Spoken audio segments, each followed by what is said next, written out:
We have Mike Gundy talking manicures, Alan Bowman talking nonsense, and the real deal rushing attack of K-State is led by a slightly underwhelming O-line, leading some to believe this might be the Big 12 CFP O-line pillow fight to stay alive.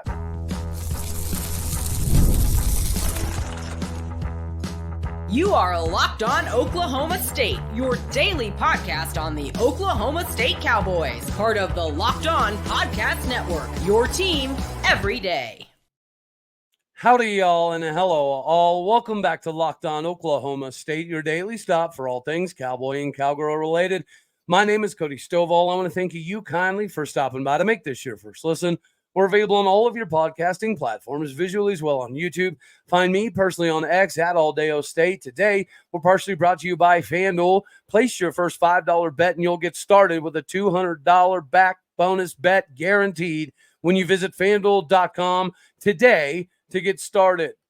We get started in the conversation of Oklahoma State versus K-State. And as you can see by the segment one title, I'm not hiding anything. If there needs to be some bulletin board material for this game, so be it, because our offensive line has been blocking, especially run blocking, pretty sharp and soft.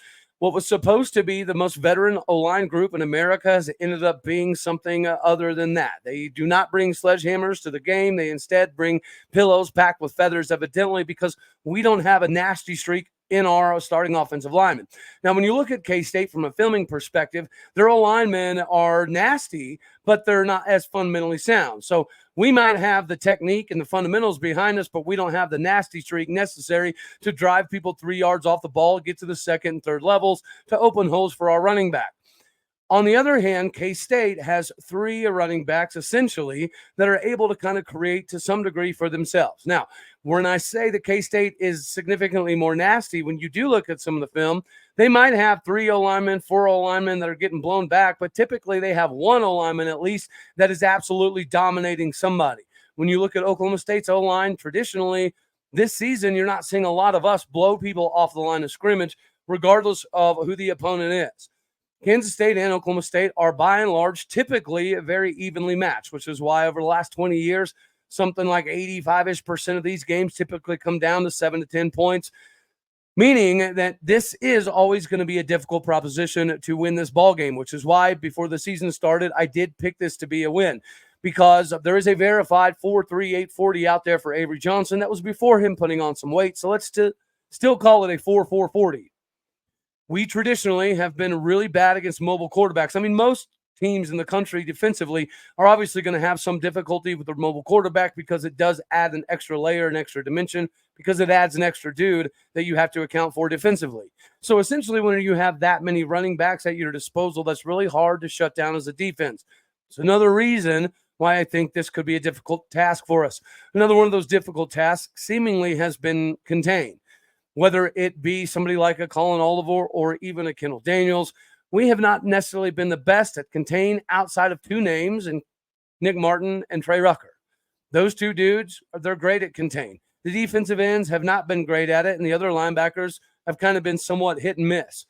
That's another thing that is going to be problematic for this game. And then you have DJ Giddens that kind of finds a way to get his own holes. It's so frustrating watching Kansas State and DJ Giddens because it looks a lot like Ollie Gordon last year.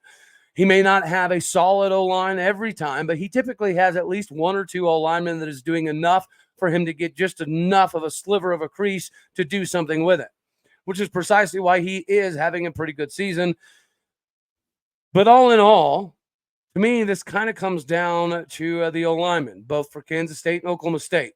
One is underwhelming for a physicality reason. The other is slightly underwhelming because of a technique perspective. And they're both senior-led. Kansas State has 1 redshirt junior at center. Then they have 4 seniors, 2 of them being redshirt seniors on the outside, 1 of them being a redshirt senior that's a transfer. So they have as much experience with their offensive line, for the most part, as Oklahoma State. So they should be a little bit better at the fundamental technical side of the game, just like we should be more intense. But this is where the rubber meets the road. One of these offensive lines is going to have to rise to the occasion and have a big game for what is now a fight for survival. At one point in time, before the season started, it was somewhat logical to make a determination that the Big 12 could get 2 teams in to represent for the CFP. In order for that to happen, it would have to be something similar to the TCU Baylor situation that happened a couple of years ago, TCU K-State situation that happened a couple of years ago, right? You had an undefeated TCU going in the Big 12 title game, and you had a somewhat underwhelming K-State team with multiple losses.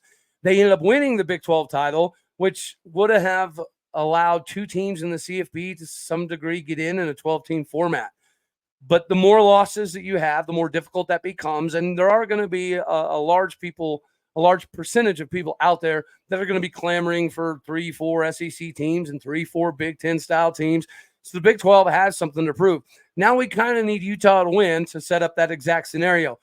It's either going to be us or K-State or UCF or Iowa State that ends up being the party crashers in the Big 12 title game, already having 1 loss, 2 losses. But if you get beyond that, I don't think we do have a shot at getting 2 teams in the CFP. So if there's any hope for Oklahoma State or Kansas State to stay alive in the CFP race, they need to win this game. Nobody could have thought that before the season started that this game would feature 2 teams that are going to end up 0-2. The loser of this game is going to be 0-2 in conference play and realistically removing themselves from a likely opportunity to make a mad dash towards the top by the end of the season. This has already become the most important game of the season for both teams because of this reason. Not just the CFP race. If you just wanted to lower it down a notch to the Big 12 title, that's fine. All you have to do essentially is get there, but you have to be able to show the country and the fan base and the Big 12 in general that you're good enough to not only get there, but do something with it. Last year, we proved that we were able to buckle down whenever the intensity really got to its peak before we figured it out and made a run at the Big 12 title game. Most everybody knows how that Big 12 title game went. So was it a consolation? Kind of, to some degree. This year's not supposed to be about that. This year's supposed to be about the pursuance of excellence. Big 12 titles and CFP playoff appearances are the epitome of excellence, especially in the new age of college football and transfers. Now, we are happy that a lot of things have transpired the way they have in Stillwater for us to be able to keep the roster and the staff and everybody put together. But maybe that there's some complacency, or there's lack of motivation. There's lack of hunger. There's one dude on that sideline that we know doesn't lack motivation and hunger, and that's Brian Nardo. We need him to have a big day in order for us to have any shot at getting this W. Because, again, there's a multitude of things that kind of stack up against us in this game, and they're not always, by and large, things that we're very prepared for and or good at. What we are prepared for as a fan base is to keep getting behind individual athletes like Nick Martin and Trey Rucker for their wonderful performances. Ladies and gentlemen, you know how excited I am to be talking about Roy, the opportunity for you to get involved in an unprecedented level with your favorite athletes directly. Roy, standing up for Return on You, allows you to get squared away with your favorite players, and you can kind of stay connected throughout the course of everything that they're doing. The new platform that is going to allow the fans to make contributions directly to their athletes is downloadable right now for iOS and Android. And the referral code you're going to use is a Locked On. You'll receive automatically an opportunity to be entered in a sweepstakes to win $5,000 cash. There's no purchase necessary, void where prohibited. This week, we've selected Trey Rucker because he continues to put up stats that nobody else in the country is doing. And there seems to be this disillusionment that he's only doing it because Oklahoma State defense has nobody else. We all know that that's not exactly accurate. So get squared away today. I'm giving Trey Rucker the best name to get squared away with on Roy.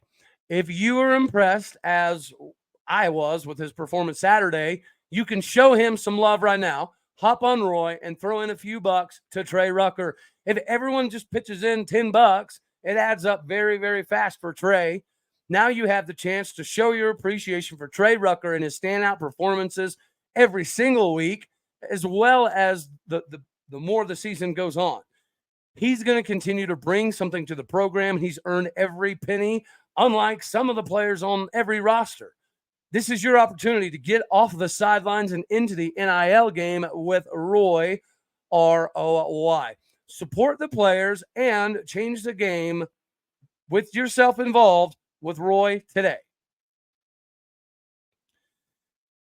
When it comes to hiring, it's a crapshoot nowadays. I think we can all agree on that. It's very difficult to find the right candidate for your next big job. If you're a small business, you're going to want to find the quality professionals quicker, faster, easier. And LinkedIn Jobs has all the tools to help you find the right professionals for your team faster and for free. It's not your run-of-the-mill job board, right? They allow you to hire professionals any way better than anywhere else. Even those who aren't actively searching for a new job might be open to the perfect role that you can provide. 86% of small businesses get a qualified candidate within the first 24 hours. Make sure that you're hiring professionals like a professional by using LinkedIn. Post your job for free today at linkedin.com/lockedoncollege, all one word. That is linkedin.com/lockedoncollege. Go there today, post your job for free. Terms and conditions do apply. Get with LinkedIn for your next hiring needs and do it as quickly as possible. So the Oklahoma State Cowboys have to find a way to shut down this rushing attack.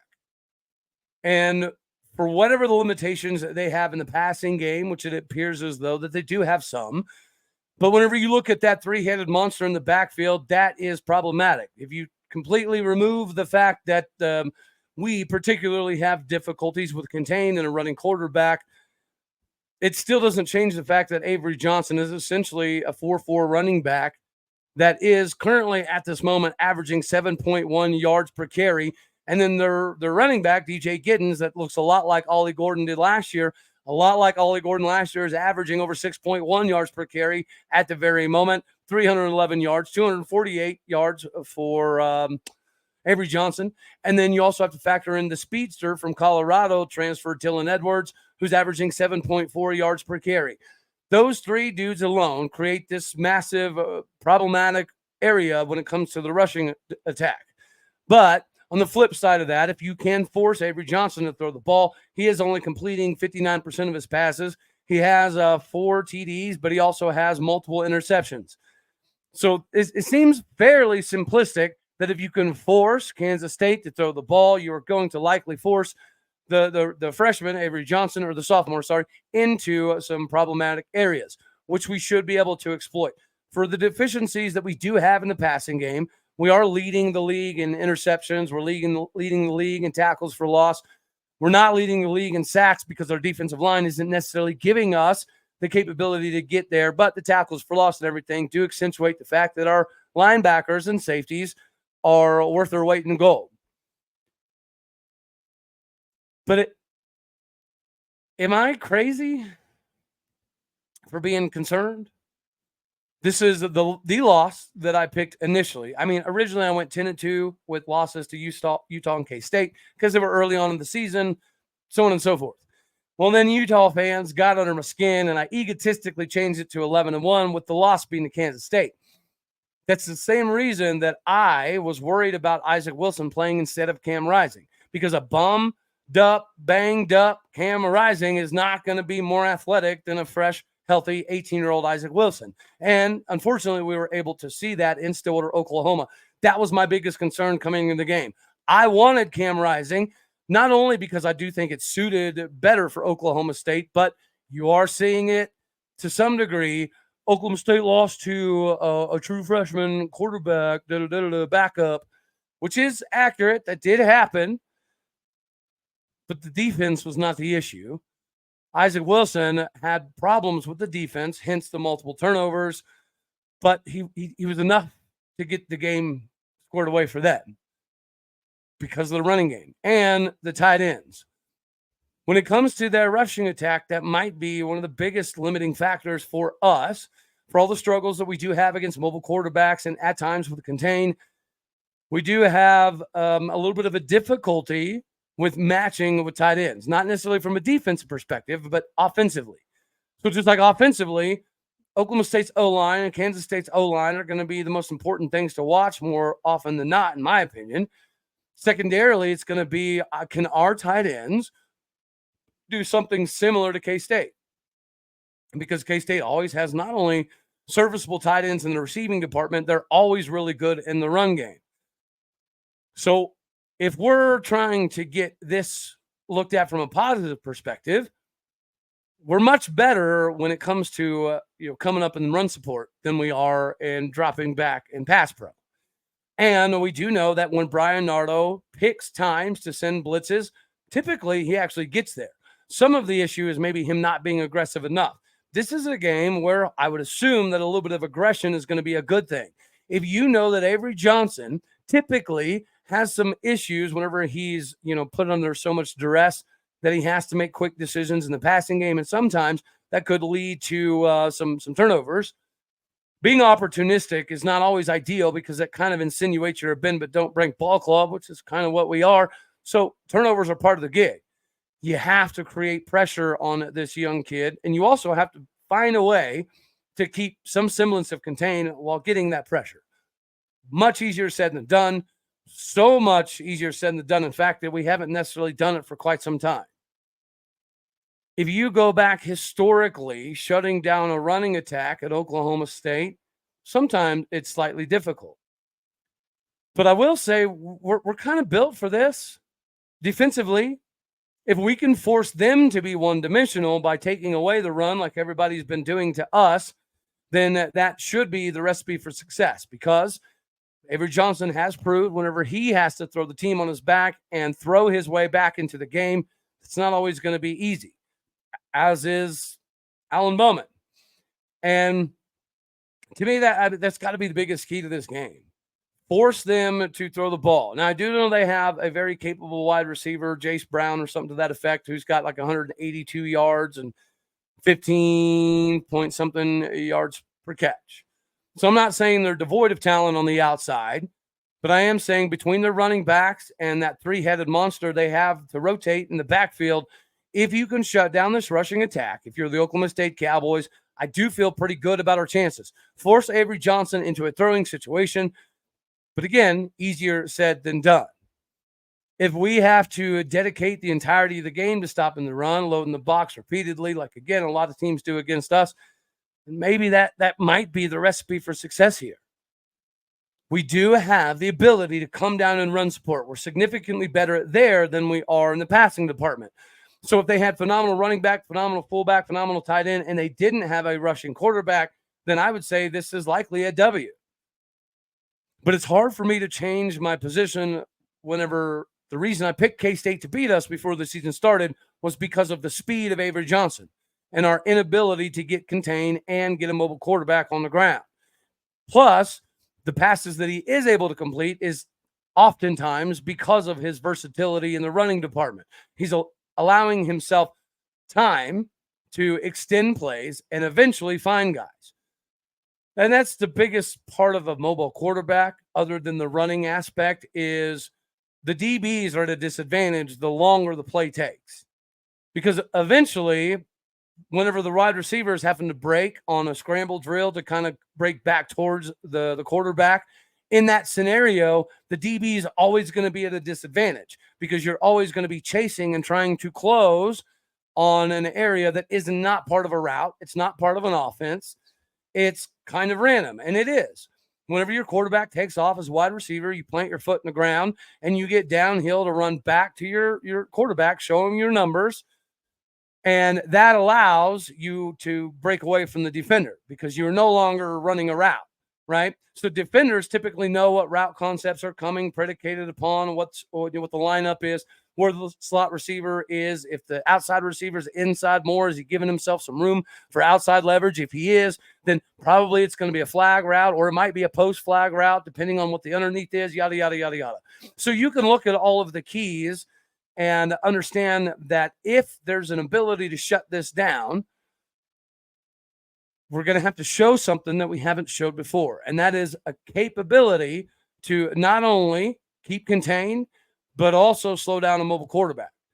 We were able to do it to some degree with Caleb Williams, but that's because we had Malcolm Rodriguez and Devin Harper and Colby Harvell-Peel and Christian Holmes.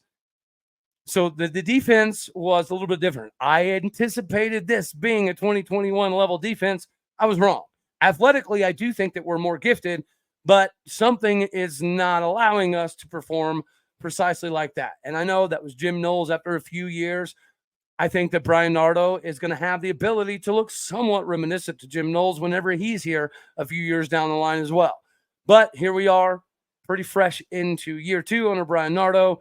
This will be a massive test. Poor guy's not going to get any sleep, but that's okay because the road to recovery, the reset to recovery does get slightly easier after this ballgame. Not a whole lot, right? Because BYU looks a lot different than they did last season. They look different than they did in the playoffs. And Ratzlaff either looks phenomenal or he looks very pedestrian. I don't know that there's a big gray area, but if he looks phenomenal, especially if you're in Provo, Utah, that's difficult. So the balances that Brian Nardo needs to find are not easy to come by. And the balance right now is seemingly that the defense is going to have to do enough to keep us in the game. Every now and again, Casey Dunn pops up and has a really good game plan. Whether he sticks with it for 4 quarters, we don't know, right? But it is possible that Casey Dunn could be getting chastised finally enough to a degree that he gets off his comfy $1 million cushion couch and does something innovative and creative enough to move this offense down the field. I don't want to get in a predicament where we're having to, grind out a slow game. That's what we need to do to them. But the way our offense is productive is not good to have a grinding, slowing game. Just like I didn't want to have a track meet with Arkansas. I thought I wanted a track meet with Utah. I was wrong. Hopefully, this is the coming out party for the defensive line. But hopefully it's been something that we've been saying for a little bit. It's going to be difficult. It's going to be difficult no matter what. But at the end of the day, I think Nardo's got enough to get it done. After some recent interviews, I have some concerns about Mike Gundy and Alan Bowman, however. Before we get to Alan Bowman and Mike Gundy's most recent comments, I do have to tell you guys out here that today you need to get rocking and rolling with FanDuel as quickly as possible. Most of us are NFL fans, or at least we're NFL fans of Cowboys. You all can start this NFL season with a big return on your investment with FanDuel, America's #1 sports book. When you get an idea in the middle of a game that a player's about to break out, pop off, have a big day, you can check the latest stats, view live play-by-play, and so much more on the same exact place where you're making your bets. You can get started today with $200 back in bonus bets guaranteed when you place your first $5 bet. Make sure that you go to FanDuel.com today to get the best bet in the land. I haven't seen exactly the best thing to bet on for the Oklahoma State K-State game, but I would say betting the under on total points might be a decent idea. Get squared away today with FanDuel, the best in the game and the best for you to extend your monetary gains. So, yes, I did watch the interviews of both Mike Gundy and Alan Bowman. What I will say about the Mike Gundy thing is, yeah, I don't think a whole lot of us out here are really all that worried about anybody getting manicures and pedicures whenever our offense is producing like manure, absolute manure. And when our offensive coordinator is stinging it up to high heaven like manure. We don't want to hear about pedicures, okay? As for him saying that nothing offensively needs to change, I mean, yeah, that's an issue. But it's also an issue that I think can be kind of chalked up to coach speak. Gundy does that occasionally, on lots of occasions. But I think he even knows that offensively, this is not going to be good enough to win a Big 12 title. It's not going to be good enough to do anything outside of, the big time CFP level race that we thought we were going to be able to make this year. It is still possible. It is still in front of us. But I think it's him just saying that to maybe not tip his hand for the fact that he knows we need to change some things, but he don't want to tell K-State. He wants K-State to think that we're just going to keep doing the same thing, right? Definition of insanity. And we might. We've done it before. But I'm hoping that's just, run-of-the-mill coach speak to kind of keep K-State engaged on the game plans that we've had for the first 4 weeks of this season. Now, as it pertains to Alan Crawdaddy Bowman, am I the only one that is extremely frustrated by his nonchalant, happy-go-lucky attitude? Like, for a year and a half now, whether we win, lose, draw, practice, get hurt, doesn't matter. I understand you want your quarterback to be chill, relaxed, calm, and confident. But I think that you should also have your quarterback showing a little bit of emotions occasionally too. I don't think you should have your seventh-year quarterback saying that cover one was a problem that we haven't seen all year, and that's what screwed him up. But then follow it up with, I've been doing this for 7 years, so not a lot phases me. Then, the whole it's only one loss and everything's still right in front of us.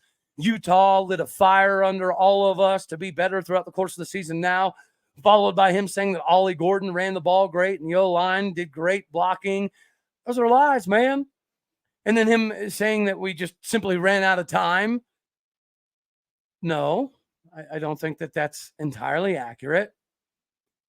Him then saying that it takes him about a quarter to a half of a game to settle in and get comfortable. Like, no, man. Shut the front door. What the flip is happening? Why is this dude that has these fun things to say our leader at quarterback? And I'm not saying it should be Garrett Rangel. It might need to be Zane Flores. Or we might just be super screwed. Because this nonchalant, ho-hum, oh, well, no big deal attitude out of Alan Bowman 24/7, to me, it might be infecting our offensive linemen. If their leader gives zero craps and has the inability or unwillingness to take any accountability, could that possibly be infectious and infecting our offensive linemen right now? Because that's how they're playing. That's how they're acting. That's how they're blocking. Guys, stop smiling all the time like we've accomplished something already. Alan Bowman, stop smiling and smirking and running around and being all happy-go-lucky. We're not a consolation ball club. At least I didn't think we were. Making the Big 12 title game was a consolation prize. Sure, getting our head bashed in. Maybe it was part of the consolation prize. The last season was different. We had to overcome a lot of adversity to get there. I'm okay with that. But acting like this is just no big deal over and over and over is so frustrating. Why cannot our fearless leader at quarterback accept responsibility while also exuding some confidence and leadership? You should be dejected. You should be a little depressed and irritated and frustrated. You should take it personal. And it's okay to allow your body language to show that of a little bit of anger and a little bit of frustration. Passionate, professional leaders are what we need. They're easily visible as well. We've had plenty of them at Oklahoma State at quarterback. Alan Bowman does not seem to be one of them. Guys, and I'm not just saying this for fun. I went back and looked. Go back and watch Brandon Whedon post Iowa State 2011 or post Texas game 2010, post Bedlam 2010, postseason 2010. I mean, he would talk about tipped interceptions being his fault because if they're being tipped, that means he's not making the correct adjustments and he's not finding ways to fix it as a quarterback. Mason Rudolph, if you go back and look at his postgame pressers from Bedlam 2016 and 2017, plus his postgame presser from 2016 Central Michigan, where he said that he failed the offense and the offense failed because of him, which is on him. He mentioned over and over, he put the D in bad spots all night, and that's 100% his fault, and he was not able to help his team correct it. Then you have J.W. Walsh, Clint Shelf, Dax Garman even was taking much more accountability than our fearless Alan Bowman. Like, dude, I understand being a chill, calming presence in a huddle in the locker room. But this chill, calm, we're okay 24/7 is the same thing that our offensive line is exuding on the field. That's what you're showing as a quarterback on the field. Once again, I'm not saying Garrett Rangel is the answer because he didn't look like it the other day whatsoever.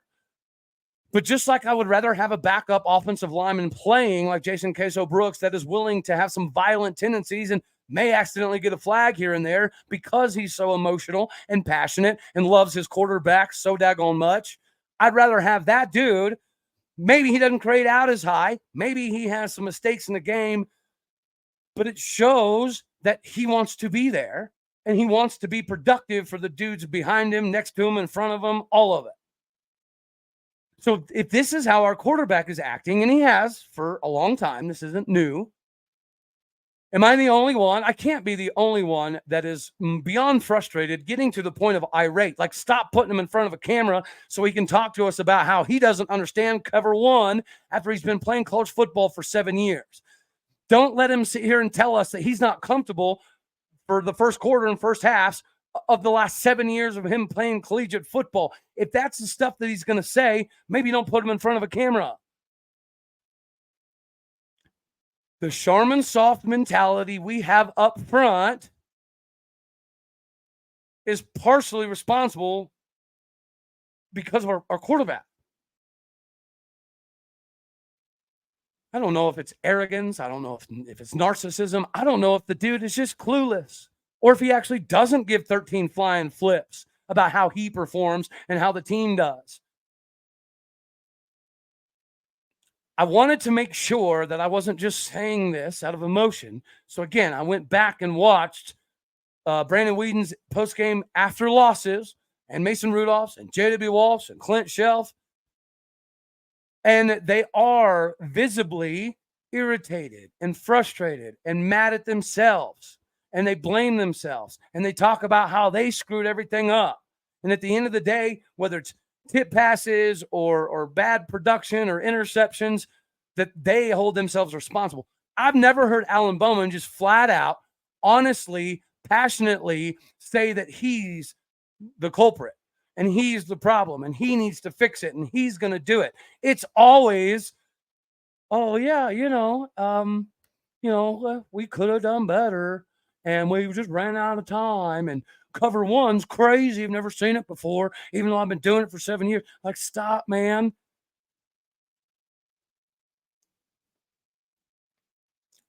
Alan Bowman's interview has made me less confident about the possibilities of beating Kansas State. If that's what our seventh-year quarterback has to say, then we're screwed. If he believes that, and that is the passionate, emotional leader of our locker room, we're screwed. Say it. We could lose by 1 million. We could lose by 7. Alan Bowman's the same dude. He don't care. He could throw 5 picks, no picks, 1 pick, 0 touchdowns, 5 touchdowns. He don't care. Or at least that's how he's been presenting himself for well over a year now. So I'll say it again for the 100th time. I don't know that it should be Garrett Rangel. He didn't look like he should be the guy the other day. But at this point in time, if Zane Flores or Mayalake Smith needs to come in and RPO all day, so be it. If Ollie Gordon, who played quarterback in high school, needs to go back there and wildcat all flipping day, let him throw some picks. I bet he would care a little bit more. I'm over Casey Dunn, and I'm over Alan Bowman. I don't know. And right now, I'm over Tim Rattay and Charlie Dickey. It's a mess, man. Casey Dunn and Alan Bowman are a mess. There's a lot that needs to be adjusted and corrected and changed, but if we're 7 years in and he doesn't know how to read cover one yet, and he needs a quarter to a half to get settled into a ball game, I thought I was jokingly saying we might as well spot teams 20 points and go into half down by 21 every single game because we don't start playing until the second half. Alan Bowman's like, yeah, that's on me. It's no big deal, though. It's just me. It's just my process. I'm not a 5-star. If I was, I wouldn't be here. My journey is different. What your journey is, you're 7 years in and you're still confused? That's not good, man. And it's not good that Casey Dunn is like, yeah, that's our guy. He's a veteran. He's a leader. He's soft as Charmin toilet paper, but we want that out of our quarterback and our O-lineman. That's what we want. That's what we need. Well, great, because that's what we're getting. Anyways, it is what it is. That's how I feel. I can't sugarcoat. I can't hide behind. I mean, I did the research. I did the numbers. I watched the videos. You go watch Alan Bowman, any loss, okay? And then watch any one of our better quarterbacks over the years after they lost, and you will see precisely what I'm talking about. The Bo show's a joke. It is. We thought we saw improvement. We did see improvement, but, as we'd said, the only downsides to spring and fall are you're going up against your own dudes. So because we were better than last season, either that meant we were legitimately better or our O-line and D-line were just very overrated. Unfortunately, that's the case. Okay, we still have time to fix it, but I don't have a lot of confidence in our offensive linemen fixing it with our quarterback back. It's not a big deal. Just a game. Just a loss. I'm so flippin' sorry. Did we not return 20 starters and a Doak Walker winner so we can make a run at the CFP? Does Alan Bowman not realize that if you lose a game, it makes a catastrophic difference in whether you get in the CFP, especially in the Big 12? We don't have the benefit of being in the SEC or the Big 10. We're not going to get they have 3 losses, but because of their level of competition, we're going to get them in anyway. We don't have that benefit. So to waste a game in that way and then have our leaders come off and say, we're good, nothing needs to be fixed, and our quarterback talk about this nonsense, am I the only one that feels less confident now about the Kansas State game? I mean, they're going to be out for blood, and I just don't know that we're tough enough to match that. That's my problem, and that's all we're going to have for this one right here. Tomorrow, we'll talk about top matchups, and we might have a special treat on for you with a Kansas State guest that everybody will know. So we'll let him talk a little bit more about K-State, and we'll talk about the top matchups and keys to victory a little bit later on. As always, I love you. God bless. Go Pokes. Thank you for tuning in to make this your first listen here in Locked On Oklahoma State. You could be anywhere, so happy you choose to be here. Like it if you like the daggone thing. Dislike it if you don't. That's okay, too. More importantly, share, comment, and subscribe. My podcast and people out there. You're the bricks, the butter, the bread, the foundation, the fondue. Hit the stars, leave a review, do what you do. That is all. Later, taters.